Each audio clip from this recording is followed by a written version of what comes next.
Steve. It's 20 degrees over here. I am not having fun being on the road, but I'm having my semi-French breakfast, coffee and brioche. At least it's a good start to the day. Is there any way you could transport me somewhere warm? Do you You have know any what? ray of sunshine for me today? You know what, David? It's funny you say ray of sunshine because our guest today is going to be in a lot warmer place than we're at, and she is certainly a ray of sunshine. Today on the show, we have Miss Daniela Marquez, and she's the director at Events Group. Daniela, welcome to the show. Thank you so much for being here with us. Please give us some warmth. It's freezing up here in the Northeast. How are you today? Hi, good morning. Yeah, so I'm in Florida, Miami specific, and it's 75 degrees here today.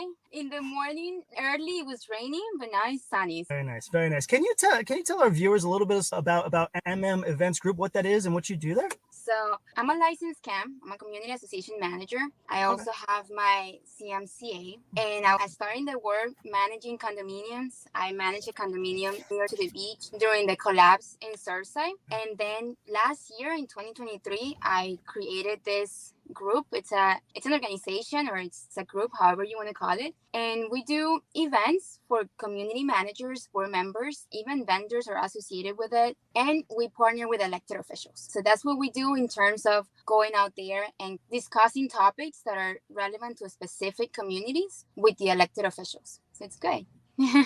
It is very interesting. Now, how did you get started in the community association, common interest community world, so to speak? So funny. Nobody knows this story, but when I was 18, I recently came to the United States and I got a job in a convenience store at a building. In that convenience store, I was able to meet the board members of that building. They then offered me a position to be front desk. And from front desk, I moved up to, then I went to get my CAM license. I did my, I had to be an assistant. Then I worked at corporate. And then I went to management. So Awesome. It was a journey. Wow. It was a whole process. Well, and it's admirable because you had really, really deep understanding of all of the positions and what it takes to be in this industry from the ground level all the way going up. What are some of the challenges that managers for community associations or common interest communities are facing, like specifically in Florida? Managing communications. There has been, after the collapse, there was a lot of concerns about the structure of every building in Florida. I was very close to Surfside, and I live very close to Surfside. Wow. So when I was managing at the time, right after the collapse, 3 weeks later, we received the inspections from the city and like 1,000 records requests of how was the structure of that building. Up to that point, there was not much communication in terms of that in a specific. So the owners, with the right to do so, they were super concerned about every single leak, every single crack, every single minimal thing that could be in a building. They were very panicking about, is my building gonna collapse too, or how are we standing? So that was very hard to manage. And now we're managing the process of the financial impact that all the legislations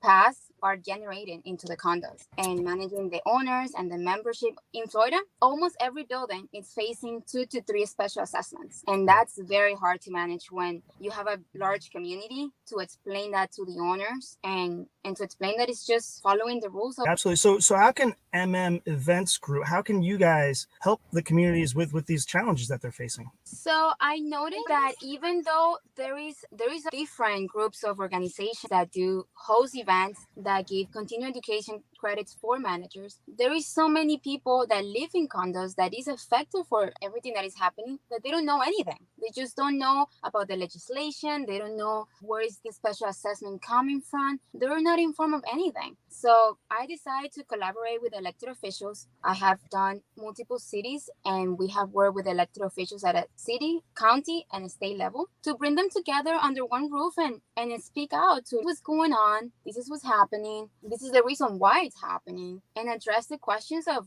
the community itself, including board members, managers, including vendors, because a lot of vendors, engineers had questions, and there was no better time to get an answer to those questions. Yeah, well, that's fantastic. But like that came really out of you being in management and seeing that need. What really made you do that transition out of management, and what's your path forward? So at the time, I was looking for something new. I was looking to something that could challenge what I was doing. I wanted some exciting, something to do different. And Applaud you, because I think you found it. You definitely found a yeah, challenge. I did.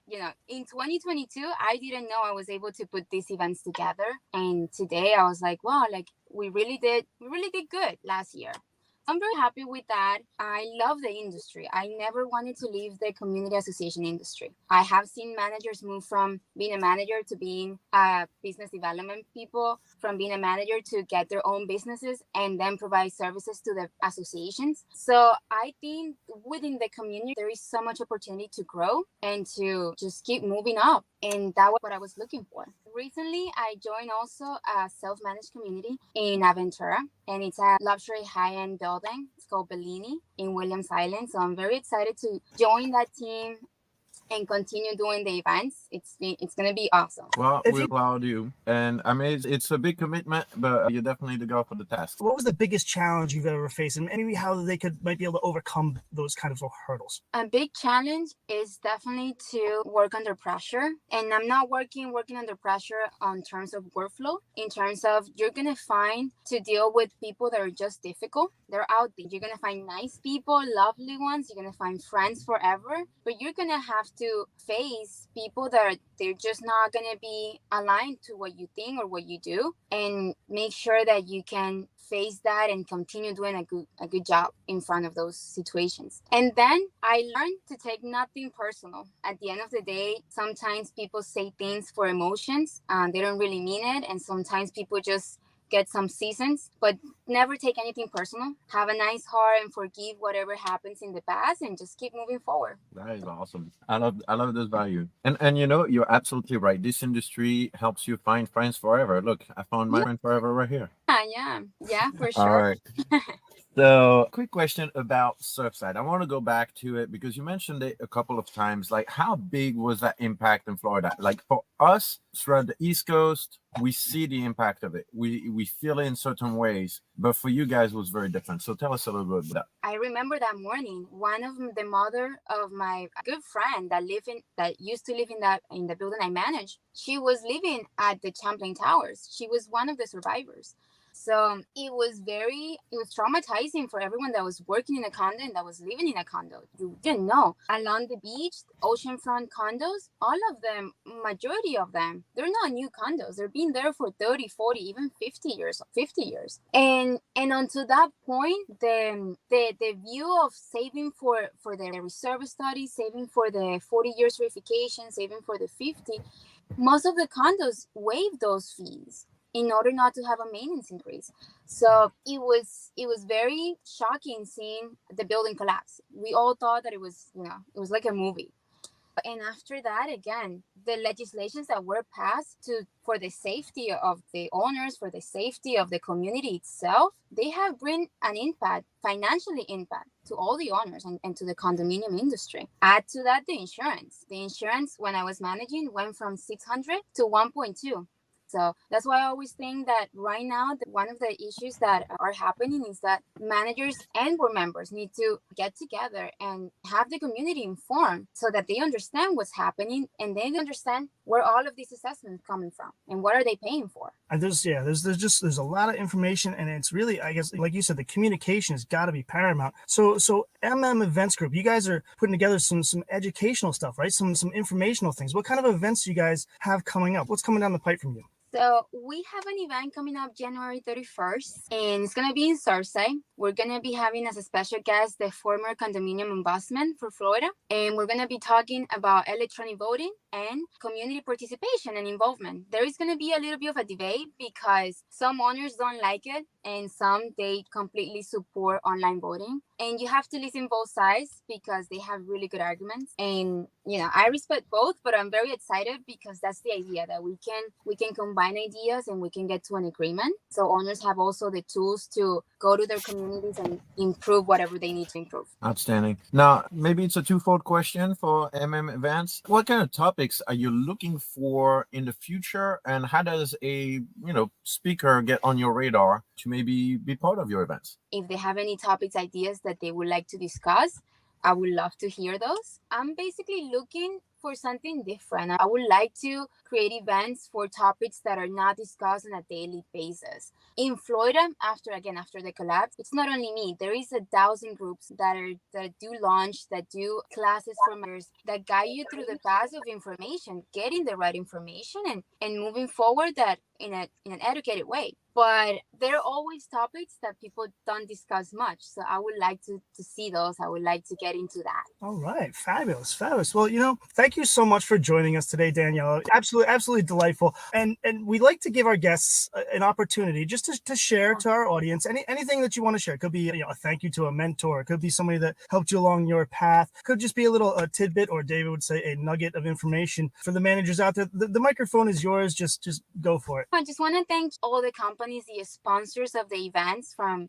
Events Group. They have been outstanding, and they're also out there for the community, for the managers. I'll say that networking, it's an incredible tool. You will get a lot from networking within people that are going through the same and that understand, and that they can actually help you to go for whatever you're going through. So I will encourage managers from the entire state to network, to get connected with people that it's in the industry, and to go to educational events, all around the state. Thank you very much for joining us and for sharing a ray of sunshine for us poor fellows in the Northeast. On this cold Monday morning. Now we'll see you all next week for the next episode of Car Chat. See you soon, everybody.